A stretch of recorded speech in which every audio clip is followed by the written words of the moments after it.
वासुदेवाय देवकी नंदनाय च नंदगोपकुमाराय गोविंदाय नमो नमः। दोनों हाथों पर उठा के और मुठ्ठियां बांध के सभी मेरे साथ में जय घोष करेंगे। दोनों हाथों पर उठा ले एकदम सीधे और मुठ्ठियां बांध लेंगे।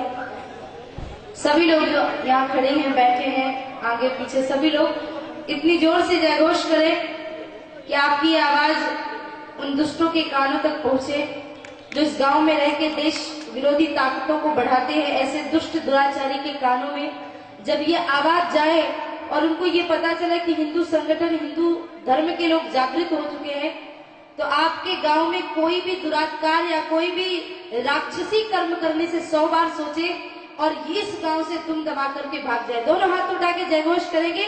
भारत माता की, भारत माता की, हिंदू राष्ट्र की, हिंदू धर्म की जय जय श्री राम, जय जय श्री राम, जय जय श्री राम। यहाँ पे विराजमान सभी मातृशक्तियों, भाइयों, संगठन के सभी कार्यकर्तागण, हिंदू भाइयों, आप सभी को हृदय से नमन करती हूँ, प्रणाम करती हूँ, वंदन करती हूँ। चीताखेड़ा में श्री राम कथा चल रही है 9 दिवस की। उसके बीच बीच में भी हम गांव गांव में जाकर के जन जागृति के कार्यक्रम कर रहे हैं। कई लोगों ने मुझसे कहा कि जब कथा चल ही रही है तो इन सब कार्यक्रमों की क्या आवश्यकता है, परंतु आवश्यकता है। आज के कार्यक्रम को प्रारंभ करूं या कुछ कहूं उससे पहले मुझे एक छोटी सी कहानी याद आ रही, मैं आपको सुना देती हूँ, शायद आपके समझ में आ जाए। जो लोग सुन रहे हैं, यहाँ पे नहीं है और कानों से सुन रहे हैं, वो भी ध्यान से सुने।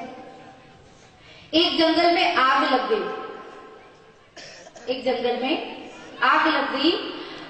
आग लगी तो आपको मालूम है जब जंगल में आग लगती है तो वहां के जानवर, पशु पक्षी सब जंगल छोड़ के भाग जाते हैं, क्योंकि वो बेचारे कुछ कर नहीं पाते।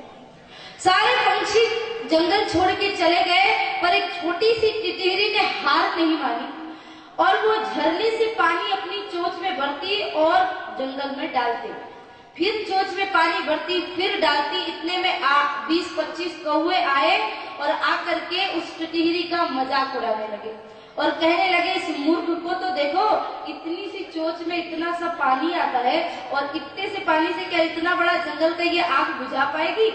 तो टिटहरी ने एक ही जवाब दिया कि मुझे भी मालूम है कि मेरे छोटे से चोंच में जो जल आ रहा है उससे ये जंगल की आग बुझने वाली नहीं है, लेकिन जब भी जंगल का इतिहास सामने आएगा तो मेरा नाम आग बुझाने वालों में और तुम लोगों का नाम तमाशा देखने वालों में आएगा। आज हमारे भारत के हृदय रूपी जंगल में भी दुष्ट दुराचारी, आतंकवादी, पापी, अधर्मी, विधर्मी लोगों ने आग लगा दी है। हमें भी इस जंगल की आग को बुझाना है। जो भी इसको बुझाने में देश में हित के लिए जो कार्य करता है उसका नाम तो आग बुझाने वालों में और बाकी के लोगों का नाम तमाशा देखने वालों में ही आने वाला है। आपके गांव में विधर्म होता है और लोग देखते रहते हैं। आपके गांव में अत्याचार होता है, लोग देखते रहते हैं। आपकी बहन बेटियों के संग दुराचार किया जाता है, प्रशासन और ये सब लोग देखते रह जाते हैं। कोई व्यक्ति सामने आके कुछ कहने वालों में से नहीं होता।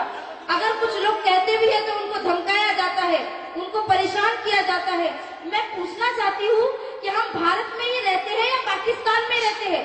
हिंदुओं का कोई मानवाधिकार है या नहीं है? आज इतनी समस्या हमारे भारत देश में बढ़ती चली जा रही है। हमारा हिंदू सुरक्षित नहीं है, हमारी बहन बेटियां सुरक्षित नहीं है, हमारा घर सुरक्षित नहीं है। मैं इस गांव में कब से आना चाहती थी। यहाँ के सरपंच जी जो बसंती लाल जी, उन्होंने बहुत स्वप्न देखा था मुझे इस गांव में बुलाने का, लेकिन आज मैं इस मंच से उनको प्रणाम करती हूँ और यही कहती हूँ कि एक बार नहीं, आप सब हिंदू भाइयों के लिए आप बार बार मुझे बुलाएंगे तो मैं बार बार इस गाँव में जरूर आऊंगी, क्योंकि ये केवल आपका नहीं मेरा भी गांव है। इस गांव के किसी भी हिंदू भाई या बहन पे आँच आती है वो मेरे दामन पे आँच आती है। मैं ये समझूंगी आपके लिए हर पथ, हर मार्ग पे मैं खड़े रहने के लिए तैयार हूँ, लेकिन मेरी भी कुछ व्यवस्थाएं हैं, मैं भी व्यवस्थाओं में फंसी रहती हूँ, पूरी दुनिया में रहती हूँ। अगर मैं समय पे कहीं भी या किसी वक्त नहीं आ पाती हूँ तो आपका कर्तव्य है, आपका घर है, आपका गांव है, आपका आंगन है, इसे आपको स्वच्छ रखना पड़ेगा। दुष्ट दुराचारी विधर्मियों का नाश करना पड़ेगा। अपनी देश, अपनी धर्म और अपनी गौ माता की रक्षा के लिए, अपनी बहनों की रक्षा के लिए आपको अस्त्र शस्त्र उठाना पड़ेगा।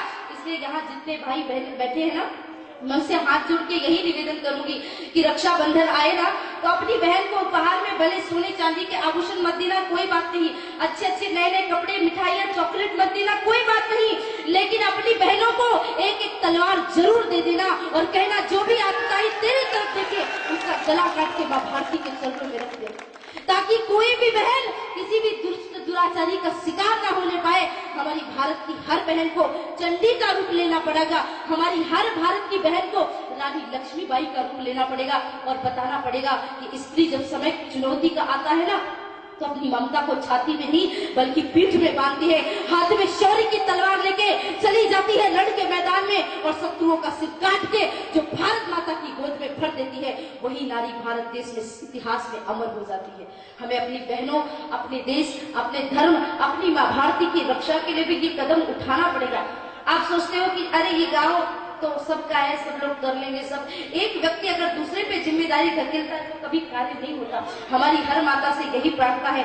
आज बच्चों को डॉक्टर, इंजीनियर सब बनाना चाहते, लेकिन शिवाजी, भगत सिंह, सुभाष चंद्र बोस कोई नहीं बनाना चाहता। क्यों? कैसे होगी देश और धर्म की रक्षा अगर हम अपने अपने घर में, अपने अपने गाँवों में, अपने अपने बातों में ही व्यस्त रहेंगे? ये देश आपका है, ये धर्म आपका है। यहाँ जितने बूढ़े बुजुर्ग बैठे, मैं उनसे भी निवेदन करूंगी, शायद उनको ये सब मजाक लग रहा होगा, शायद कुछ लोगों को लग रहा होगा कि ये दंगे भड़काने वाले कार्यक्रम किए जा रहे हैं, प्रशासन को भी लगता होगा, लेकिन ऐसा बिल्कुल नहीं है। मैं आपको यहाँ पे भड़काने के लिए या दंगे कराने के लिए नहीं आई हूँ। दंगे करेंगे तो क्या होगा बताइए? हमें दंगे नहीं करना, दंगे तो वो करते हैं, हम तो युद्ध करते हैं और जब भी युद्ध करते हैं विजयी प्राप्त करते हैं। भारत में जितने बार युद्ध हुए, राम रावण का युद्ध हुआ तो राम की विजय हुई, कंस और कृष्ण का युद्ध हुआ तो कृष्ण की विजय हुई। पूरी दुनिया में जितनी बार आतंकवादियों ने हमले किए हैं, केवल और केवल भारत की विजय हुई है। मैं उन भाइयों को उठाने के लिए, जगाने के लिए आई हूँ कि केवल एक गांव में युद्ध नहीं करना है, केवल एक प्रदेश के लिए युद्ध नहीं करना है, हमें अखंड भारत के लिए और हिंदू राष्ट्र को निर्माण करने के लिए युद्ध करना पड़ेगा। पूरे भारत को हिंदू राष्ट्र बनाना पड़ेगा। हमारा धर्म, हमारी संस्कृति हमें पुकार रही है, क्योंकि हो गई है पीर पर्वत से पिघलनी चाहिए, इस हिमालय से कोई गंगा निकलनी चाहिए। सिर्फ हंगामा खड़ा करना मेरा मकसद नहीं, मेरी कोशिश है ये सूरत बदलनी चाहिए। मेरे सीने में न सही, तेरे सीने में सही हो कहीं भी आग, लेकिन आग जलनी चाहिए। देश में राष्ट्रभक्ति, प्रेम और भाव की ज्वाला को तो निकालना पड़ेगा। अपने देश और धर्म की हम कहे कि राम राम हम रटते रहेंगे, हो गया काम। लोग मुझे भी कहते हैं साध्वी जी आपका काम है राम राम रटना, ये सब क्यों करते हो? राम कथा करने आए हो, राम कथा करो। लेकिन मैं राम कथा करती रहूंगी और इधर मेरे भाई धर्मांतरित हो रहे होंगे, इधर मेरे भाई मरते जा रहे होंगे, इधर किसी बहन बेटी की अस्मिता लूटी जा रही होगी और हम अपने राम राम के प्रवचन में व्यस्त रहेंगे, तो एक दिन भारत को इस्लामीकरण और भारत को ईसाईकरण होने में देर नहीं लगेगी। हिंद महासागर में डूब के मरने के सिवा हिंदुओं के पास कोई चारा नहीं बचने वाला। इसलिए देश और धर्म की रक्षा करने के लिए हमें आगे बढ़ना पड़ रहा है, माताओं का आह्वान करना पड़ रहा है, भाइयों का, सभी से यही निवेदन करती हूँ, जन्म दुखम जरा दुखम जाया दुखम पुनः पुनः ताकालम महादुखम तस्मात् जागृहि जागृहि। उठो, जागो, अपने देश, अपने धर्म, अपनी माँ भारती के लिए युद्ध करो। आपकी माँ भारती आपको बार बार पुकार रही है, यही कहती है कि हे हिंदू वीरों मेरी रक्षा करो। अपने देश, अपने स्वाभिमान के लिए लड़ना कोई बुरी बात नहीं है। अपने देश की रक्षा नहीं करोगे तो कौन आएगा हमारी रक्षा करने के लिए? आज भारत की अस्मिता को बचाने के लिए हम सभी को एकजुट होकर के, हिंदुओं को संगठित होकर के कार्य करना पड़ेगा।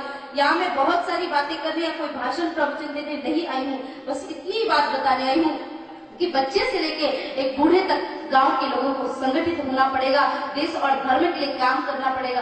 कभी भविष्य में समय मिला तो आप लोगों के बीच में फिर से आऊंगी, 1 घंटे या 2 दिन के या 4 दिन के लिए नहीं, 7 दिन के लिए, 9 दिन के लिए कथा सुनाने के लिए आपको आऊंगी और फिर से आपके साथ बहुत सारी मैं बातें करूंगी।